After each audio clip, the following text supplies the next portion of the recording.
Welcome to Power Women of the Trades podcast.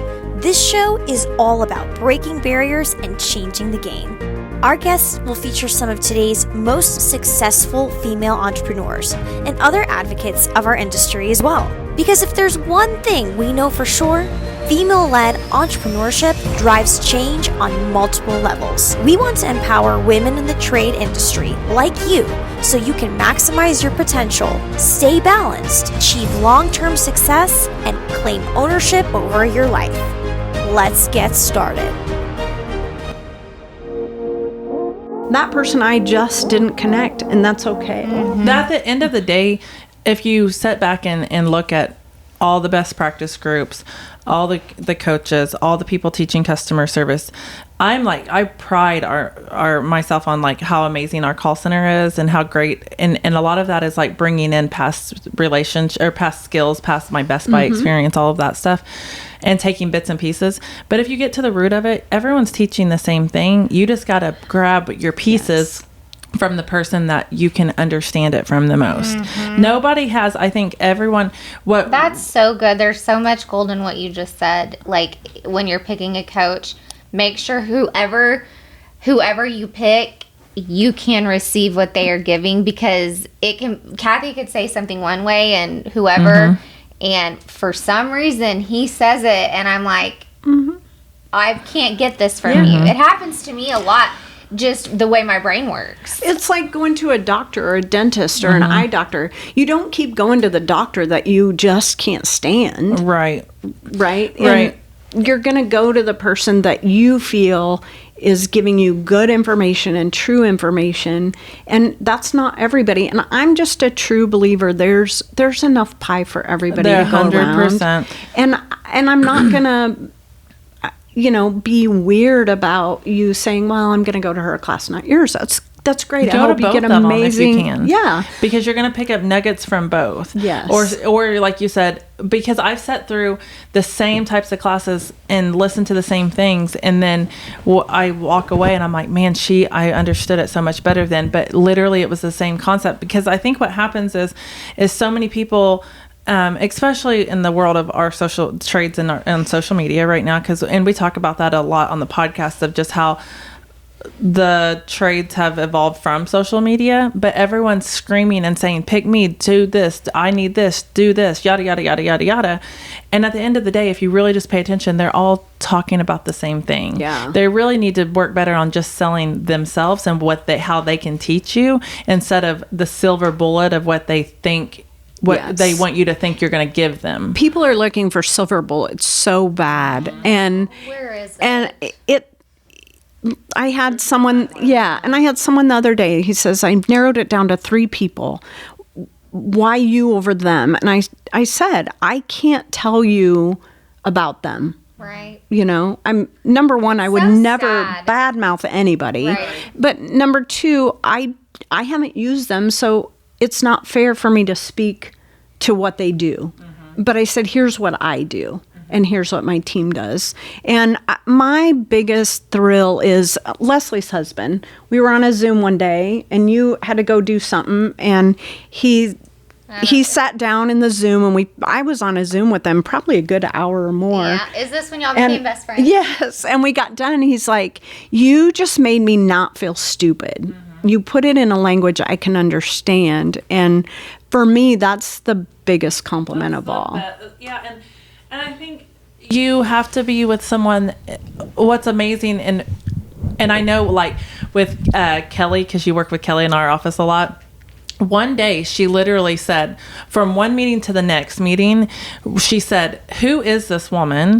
And I swear she has to just be smarter than me, because I don't get it. But by the next meeting, because you had given her some things she needed to work on, she was like, it finally is all clicking, because she didn't get it. And so she just felt like out of her realm, but you made her kind of do the homework, right? To go fix the issue, because it was our issue, right? Our membership issue. I have so much trauma from memberships. Everyone's like, how much revenue do you generate from like the actual membership? I'm like, I have no idea. Call Kathy. I don't know. But she was literally no clue how many memberships. I can tell you how many we have. I don't know how much. Because you do one wrong thing and it breaks the whole chain, and you can't see any revenue attached. One time we called Kathy and I was like, hey, we have like 1,200 AC maintenances due in December. And she's like, well, what'd you do wrong? Like, I don't know. But anyways, from one phone call to the next, Kelly was phone call 1. She was like, this woman's too smart for me. but she left with the homework to where phone call 2, you brought her in and was able to like, okay, this is why and how and what got us there. And so, but I think that's important, because you don't just, man, and I'm really not trying to talk about anyone, but sometimes people, it's like, I can do all these things for you and I can show you the way, but when you get on the phone with them, they know just as much as you do, but now you're paying them a fee. Well, and I'm a big why person, because if you don't know why, in my opinion, then you don't know the end game, right? You need to know the end game. Where are we going? How do we get there? And why do we go this direction? Yes. Right. And I'm a huge why person. And it's funny because I talk about it all the time, like between my husband and I. So my husband does commercial refrigeration and HVAC for Walmart. He has the state of Kansas and part of Nebraska service manager. And he is a what if guy. He's a big what if guy. I am a why not. So we were talking one day and he said, man, one of my tech's vans have a crack in the windshield. I'm like, so scheduled getting it done. Wow, but I don't know what store he'll be at on whatever day. I say, I scheduled your windshield repair on this day, be at this store that day. He goes, but what if he's not? I go, then you reschedule it. And so I think I'm a why not person, and when I work with people, I'm like, you can do this, right? And at the end of the day, everything's fixable. Yeah. Right? It just depends how painful the fix is. Figure-outable. Figure-outable. It is. And but the people that are the what if are terrified to screw it up. I think like if you're new on Service Titan, it gets so overwhelming because it's so robust and there's so much you don't know. And I think a lot of people used to get so frustrated whenever you would onboard with Service Titan and you would only onboard with like the 10% of what it can do, and they'd be like, why? I remember those conversations back then. Why wouldn't you just turn it all on? Well, because you will break it. Yeah. You know, I had someone ask me that today. You will break it. But again, I think the biggest pain point is you don't see the end game. And they ask you all these questions, and then you get to the end game and go, man, I would have answered that different. Yeah. So when you were asking me about on-sites, that's why a lot of it, the first day is discovery, because they'll talk to me about what's going on. It does reveal itself. And it's not even probably what they called about. Most often, no. Right. Or we're just having a conversation. They'll go, man, I wish my technician name could show on the invoice. Well, we can do that. So what do you think is like the top 2 things that when you go onto an on-site that you either fix or set up for someone? Well, memberships and accounting are my biggest loves. And I rarely ever look at their financials because I can talk about financials. I'm more than capable. I just don't want to. There's better coaches out there for that. So it's not about financials. It's about getting the data in the right place for good financials. So that's a lot of it. A lot of owners don't understand what their numbers are telling them. And so because they don't know that, their numbers are in the wrong place. And I probably need you to come fix some things. And they don't. And you want your numbers to say things at different seasons in your business. Yes. And that needs to be talked about. Yeah. Yes. And I get asked all the time, well, Kathy, as a owner, what do I need to look at? Well, what do you want to know? Where are you in your journey? Like, are you thinking about your exit? Are you planning for it? Like, all of those things matter. Yes. Yeah. Yeah, and so what you're looking at is very different. And I also believe, depending on the size of your company, and my sweet spot is the under $1 million to about 13, 15 million. That's where I love to live. And the reason being is, you guys, at that size don't have layers of people to figure stuff out. Right. Right. The bigger companies have layers of people to figure things out. And while I have a lot of customers that are bigger, I've got, one in Dallas, like 42 million. I absolutely can do that. And I have a lot of those, but I love seeing the light bulbs go off on small business. Yeah. You know what's funny too is like, not funny. I don't know what I was saying with that. It's not funny. It's trauma. Interesting. It's trauma. Yeah, interesting is a better word. Interesting is what you're saying of like the accounting piece of it, and because the social media groups, it's literally talk about social media all the time on this, but it's no one on social media is like, hey, my whole operation's a shit show. No one's going to say that, right? No, everyone is like, hey, we're so perfect and pretty and everything's beautiful, right? And that's not always true. Well, there's been a few times in this life that I have been like, someone said, well, what was your net profit for January? And then I would look at those numbers and have a freaking heart attack.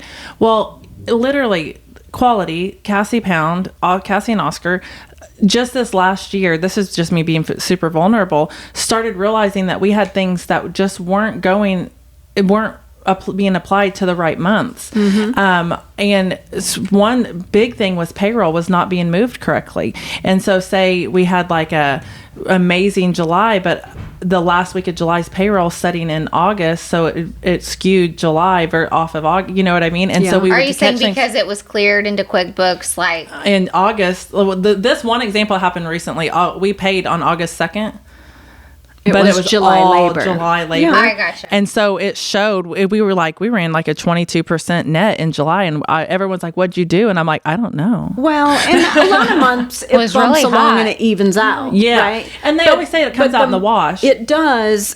Overall, if you're looking at a year, doesn't matter. But if you're looking at July where it's 105, versus August could be cooler or whatever, you really need to know because if it's not in the right place, you can't make decisions for your business to try to make it up that week. Well, and if you're really looking at your day to day, we tend to look at the week step. But if we're looking at last month's financials, we can't do anything about it. Right. It's too late to make a decision to try to make up for it. The other thing is if you're not current, then you can't make good decisions. So I see all the time people like, well, we haven't exported because we're doing this or that. Then you don't know. You can't make a decision. You have to freaking export. You should export every day. You should reconcile every day.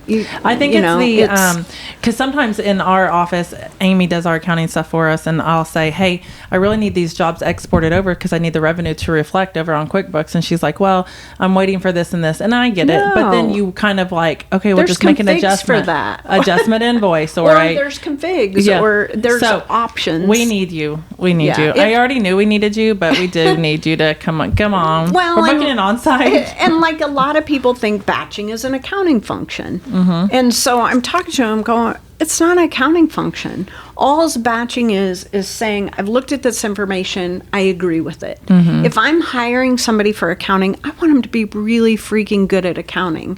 I don't need them to know what the techs are doing in the field. That's a huge learning curve. And so batching is an opportunity to teach, train, and grow techs. I am looking for a tech that spent 45 minutes on a job and didn't charge anything.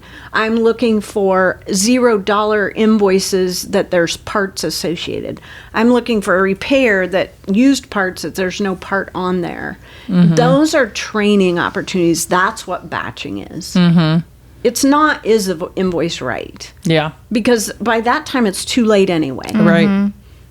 Right. So I'm looking for opportunities to grow them. Yeah. And that's smart. That's good stuff. So it's those kind of things we really dig into in an on-site. I do it through Zooms a lot too. We have those conversations, but Zoom's different, right? Zoom it's easier to get distracted. It's easier to not really hear somebody, Yeah, it takes out all the nonverbal stuff, and I've only ever had you on Zooms. Well, yeah, I've only ever talked to you on Zoom also, and okay, I'm just kidding. I met talked to you at Pantheon, but on Zoom for work. But you know what I mean. Let's bring it back. If anyone wants to get a hold of Kathy, what's the best way to reach you? My website is chickenladyspeaks.com. But hang on, we got to pause for a second. What? For no one that knows that, what is Chicken Lady? Where did this come from? Yeah. Ironically, it doesn't even say on my website because it's a great icebreaker. But I am part of a group called NSA, National Speakers Association. So I have my professional speakers designation, and they have a very fancy conference every year. So people are there like the John Maxwells that get paid, $100,000 for 10 minutes on stage, and then people like me. Let's get you to that level. What can we do? Yeah, we're gonna get you to that level. But they have their one night is evening gown. Like women are wearing prom dresses. And so someone commented on my gown, and my friend was there, and she says, yeah, who knew she could dress like that and have chickens? I said, there is my hook. Yeah. Because it's a total marketing ploy. I do have chickens, and they're fun, but I said no one will remember my name, and if they do, they'll spell it wrong. And Well, yeah, That's hilarious. That actually happens a lot because someone, and Kathy, it's like Cassie. I get called Kathy, or I get called Karen or Cassie all the time. Poor, I'm so Ironic. sorry.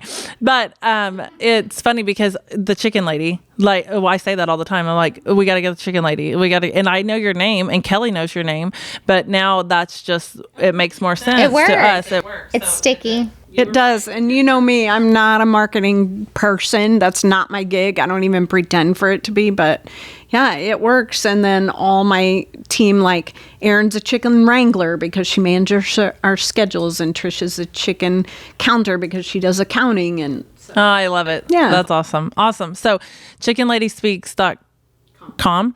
And then you are on social media, LinkedIn, Facebook. I am. I don't post all the time like you guys, so I'm not very fun to follow, but But that's a good connection too, if you need to. Absolutely, and message on Facebook. I've been super blessed. I have so far, knock on wood, never advertised. Everything has been word of mouth that I've done. 100%. I think that's great Self referrals. too, of your experience and people who, the trustworthiness that you portray. And the value you bring. Yeah, absolutely. I appreciate you saying that. I for sure can see that. So, we appreciate you so much being on the podcast with us. Thank you. Being a power woman in the trades, you're out there killing it, and you are, showing I think if anything, you're showing the women in the office and I hate to just say the women in the office, but anyone in the office of what more is out there with the trades than just working at the direct contractor or the distributor or wherever. Yeah, there's so many options, and I tell people all the time, they'll say this coach or that coach, and I always say, were they good at it? Were they good at whatever they came from, or the business they grew, or did they bankrupt businesses and decide they could coach? So anybody in the office, you can be, Let's see the receipts though. That's what we want to know. so in the you office, need the just receipts. be really good at what you do and love what you do. And if you don't, then look at another place you fit within that puzzle, because we can all do great things. We're all very smart, but we're not wired to do everything. Amen. I feel you on that. Awesome. Well, thank you so much. We love having you. Yes, thank you. Thanks again for having me. This has been Power Women of the Trades. Like what you hear so far? Leave us a review on Apple, and make sure to listen to our other episodes wherever you enjoy listening to your podcasts. Thanks for listening, and we'll catch you on the next one.